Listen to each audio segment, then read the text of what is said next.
نحمده ونصلي على رسوله الكريم اما بعد بسم الله الرحمن الرحيم اللهم طهر قلبي من النفاق وعملي من الرياء ولساني من الكذب وعيني من الخيانة فإنك تعلم خائنة الأعين وما تخفي الصدور۔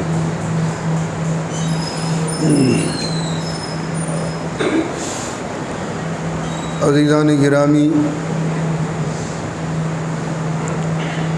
واقعہ کربلا اور اس کا پس منظر تاریخ کے آئینے میں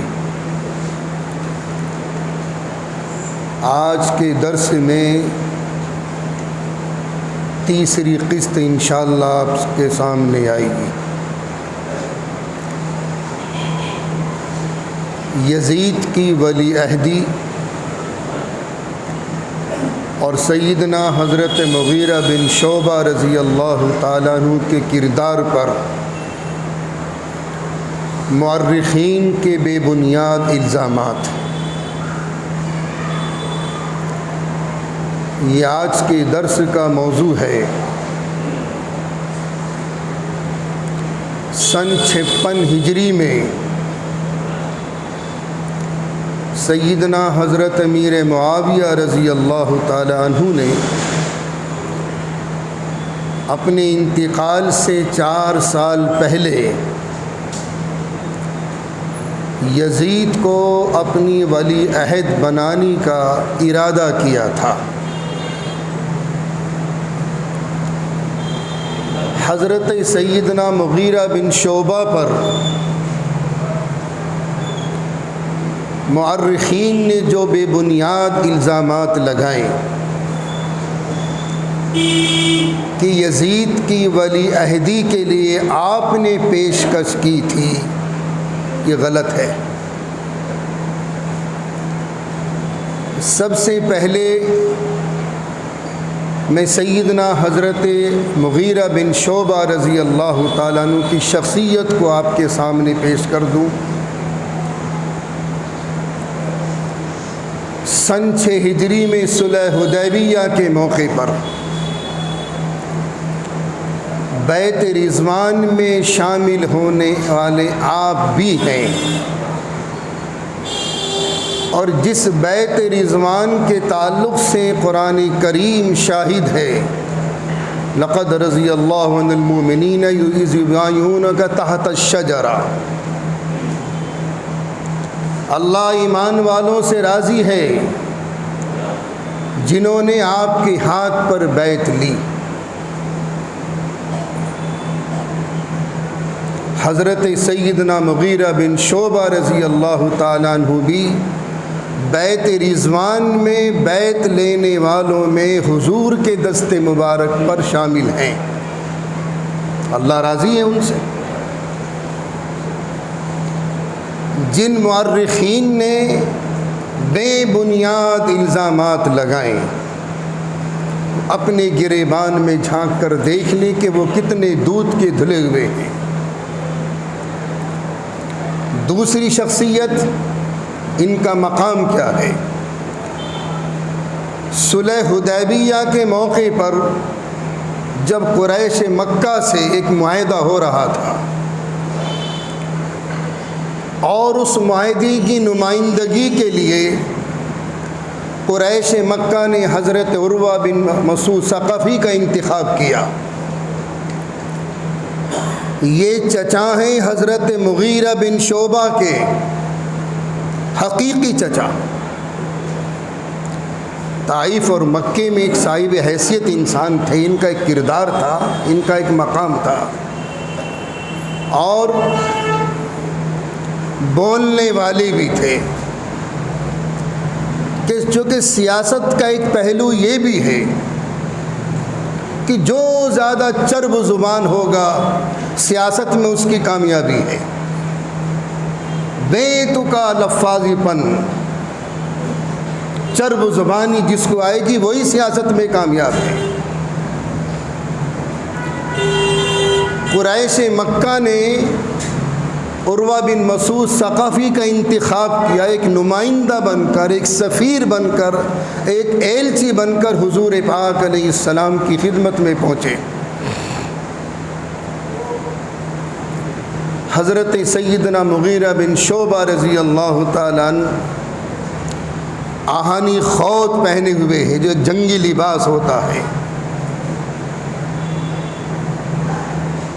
زرابی پہنے ہوئے ہیں اور خود ہیلمٹ پہنے ہوئے ہیں، آج کی زبان میں ہیلمٹ کہیے اس کو،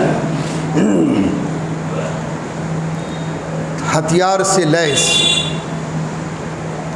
حضور کے محافظ، آپ کی برابر میں کھڑے کمانڈر ان چیف کی طرح۔ عروہ بن مسعود ثقفی بار بار دوران گفتگو حضور پاک علیہ السلام کی ریش مبارک پر ہاتھ ڈالتا تھا، داڑھی پر ہاتھ، ایک مرتبہ ڈالا، 2 مرتبہ ڈالا، 3 مرتبہ ڈالا۔ حضرت مغیرہ بن شعبہ نے للکار کے کہا، بس اگر آئندہ یہ ہاتھ بڑھ گیا حضور کی لحیۂ مبارکہ کی طرف، آپ کی ریش مبارکہ کی طرف، تو اپنے ہاتھ سے ہاتھ دھو بیٹھو گے۔ عروہ بن مسعود نے فرمایا، محمد صلی اللہ علیہ وسلم یہ کون ہے؟ یہ جواں سال کون ہے؟ یہ جنگی لباس میں ہے کون، کس طریقے سے بے تکی بات کر رہا ہے؟ میں نہیں جانتا کون ہوں میں۔ اس میں کوئی شک نہیں، ایک صاحب حیثیت انسان تھے، باوقار انسان تھے، طائف کے بھی اور مکے کے بھی۔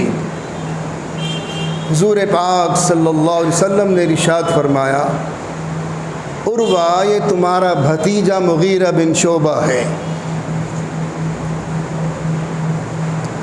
پھر فرمایا عروہ بن مسعود ثقفی نے، یہ وہی بھتیجا ہے میرا کہ جس کی دیت میں نے کل ہی ادا کی ہے۔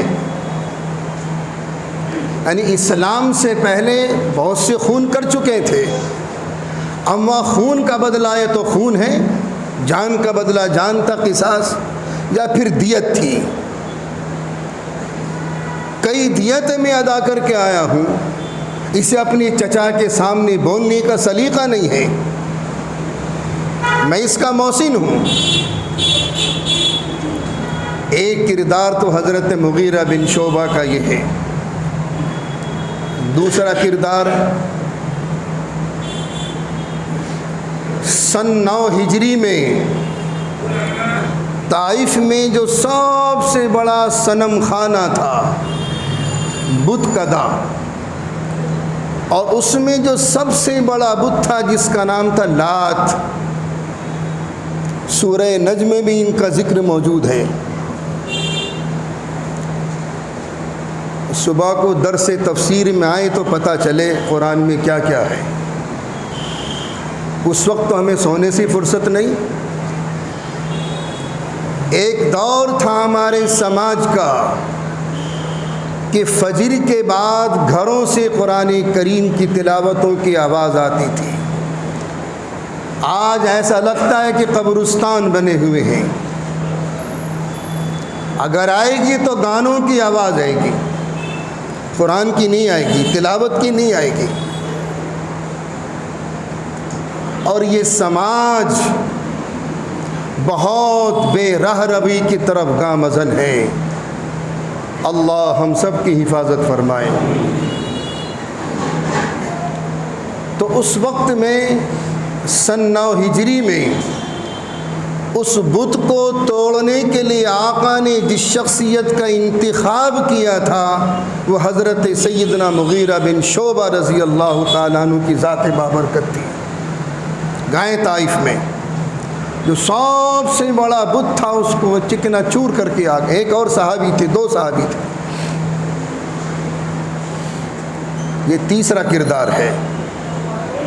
چوتھا کردار، سن 9 ہجری میں جو حضور پاک صلی اللہ علیہ وسلم کی حیات طیبہ کا بالکل آخری غزوہ ہے، غزوہ تبوک۔ اور اس کے بعد ہمارے آقا نے کسی غزوے میں شرکت نہیں کی، بالکل آخری غزوہ ہے۔ اور یہ وہ موقع تھا جو اہل مدینہ کے کھجوروں کے باغ میں کھجوریں پکی ہوئی تھیں، فصل بالکل تیار تھی، منہ آئی روزی۔ اعلان ہو گیا، حضرت مغیرہ بن شعبہ اس لشکر میں شریک ہیں اور تبوک تک گئے، جبکہ تبوک مدینہ طیبہ زادہ اللہ شرفاً و تعظیماً و تکریماً سے 900 میل کے فاصلے پر ہے۔ پانچواں کردار کیا ہے حضرت مغیرہ بن شعبہ کا؟ خلفائے راشدین کے دور میں، خلفائے اربعہ کے دور میں بحرین کے گورنر آپ رہے، کوفے کے گورنر آپ رہے، بصرے کے گورنر آپ رہے، اتنے بڑے عہدوں پر فائز حضرت سیدنا مغیرہ بن شعبہ رضی اللہ تعالیٰ عنہ سیاسی میدان میں بھی بہت آگے تھے، راستے بتاتے تھے، سیاست کے پیچ و خم سے بہت اچھی طرح واقف تھے۔ یعنی اس شخص کی جتنی بھی تعریف کی جائے، سیاسی اعتبار سے، سماجی اعتبار سے، تمدنی اعتبار سے، عقل و فہم کے اعتبار سے، ہر زاویے پر یہ ان شخصیت پوری اتری ہے حضور پاک صلی اللہ علیہ وسلم کے۔ یزید کی ولی عہدی کے لیے حضرت سیدنا مغیرہ بن شعبہ نے پیشکش نہیں کی تھی، وہ تو اپنا استعفیٰ دینے گئے تھے کوفے کی گورنری سے۔ اس استعفیٰ دینے کا کارن کیا تھا، اس کی وجہ کیا تھی؟ پیران سالی، بڑھاپا، ضعیف العمری، اب یہ عہدہ میرے بس کا نہیں، اس عہدے پر رہ کر کام کرنا میرے بس کا نہیں۔ امیر معاویہ، حضرت سیدنا امیر معاویہ رضی اللہ تعالیٰ عنہ کی خدمت میں پہنچے ہیں، لیکن یزید کی ولی عہدی کا انتخاب کے لیے نہیں، بلکہ اپنا استعفیٰ پیش کرنے کے لیے تشریف لے گئے تھے۔ یہاں مورخین نے جو آپ کے کردار پر الزام تراشیاں کی ہیں، میاں یزید کو ولی عہد بنانے کی پیشکش حضرت امیر معاویہ سے حضرت مغیرہ بن شعبہ نے کی ہے، یہ سراسر جھوٹا الزام ہے۔ اور جو بھی ان روایات کے راوی ہیں وہ محدثین کے نزدیک بہت کم تر ضعیف روایات ہیں جن کی کوئی بنیاد نہیں۔ حضرت مغیرہ بن شعبہ تو اپنا استعفیٰ دینے کے لیے گئے تھے، میرا پیرانی سالی کا وقت ہے، ضعیف العمری کا وقت ہے، میرے اعصاب جواب دے چکے ہیں، میرے قوا جواب دے چکے ہیں، اتنے بڑے عہدے پر رہ کر میں کام نہیں کر سکتا۔ مورخین نے، خاص کر کے شیعہ سماج نے اور ان کی تاریخی کتابوں نے جو قلم اٹھایا ہے حضرت مغیرہ بن شعبہ رضی اللہ تعالیٰ عنہ کی ذات کے خلاف، ان مورخین، ان عقل کی اندھوں سے پوچھو، ان کے لیے تو اللہ نے رضاعت کا تاج پہنا دیا، وہ بیعت رضوان میں شامل ہونے والی شخصیت ہے۔ لقد رضی اللہ عن المؤمنین اذ یبایعونک تحت الشجرہ، یہ تمغہ دے دیا اللہ نے، یہ ایوارڈ دے دیا اللہ نے ان کو۔ تمہارے پاس کون سا تمغہ ہے کہ اتنی عظیم شخصیت آپ قلم اٹھاتے ہو اور بے بنیاد الزام تراشیاں کرتے چلے جاتے ہو؟ یہ تیسرا باب تھا یزید کی ولی عہدی اور حضرت مغیرہ بن شعبہ رضی اللہ تعالیٰ عنہ کا کردار۔ انشاءاللہ باقی تفصیل آئندہ جمعے کو آئے گی۔